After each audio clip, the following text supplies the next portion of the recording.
Kurt was the iconic frontman of a 90s rock band. Reserved and introverted, yet in your face about what he was saying, and that was the 90s personified. You know, if you want to pick a symbol, you know, what Generation X was, that symbol is going to be Kurt Cobain, and that song is going to be Smells Like Teen Spirit. Kurt Donald Cobain was born on February 20th, 1967, in Aberdeen, Washington, to Donald, an auto mechanic, and his wife, Wendy Cobain. At age 8, Kurt's happy childhood came to an end, with his parents' divorce and their subsequent remarriages. It started like not doing very well in school.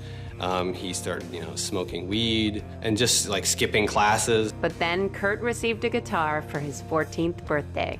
The guitar immediately provided him with an outlet for these feelings that he wasn't able to express otherwise. In high school, punk rock became Kurt's all-consuming passion, impelling him to leave school and live with a string of friends. One such friend was bassist Chris Novoselic. Chris wanted to start a band. Kurt wanted to start a band, and the timing was right. It just fit. In 1987, they started playing together and eventually dubbed themselves Nirvana. The indie label Sub Pop signed the young band. In 1989, Nirvana released its first album, Bleach.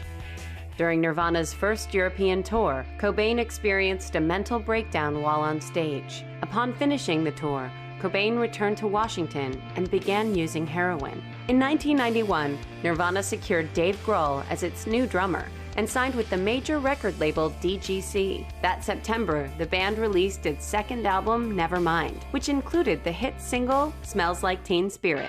Teen Spirit exploded so big and so fast that it just came from all sides. It was on the radio everywhere, and it just seemed to come on like a tidal wave.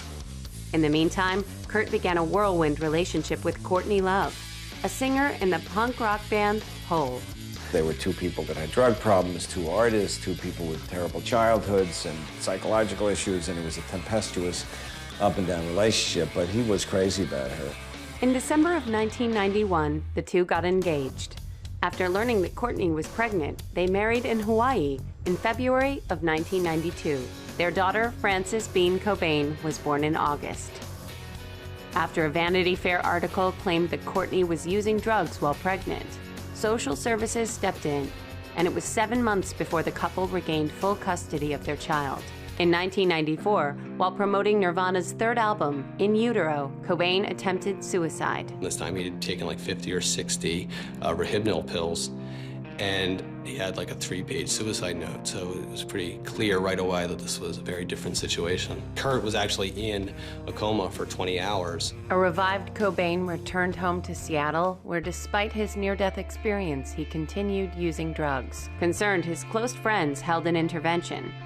Cobain eventually entered a rehabilitation facility, but ran away after only 2 days. On April 8, 1994, Cobain was found dead from a self-inflicted gunshot wound in his Lake Washington home. A suicide note and wallet lay near Cobain's body. He left behind amazing music. He transformed forever the idea of what rock and roll could be. He's considered rightfully one of the great artists that the genre produced. As the reluctant icon of Generation X, Kurt Cobain revolutionized rock. His troubled music endures.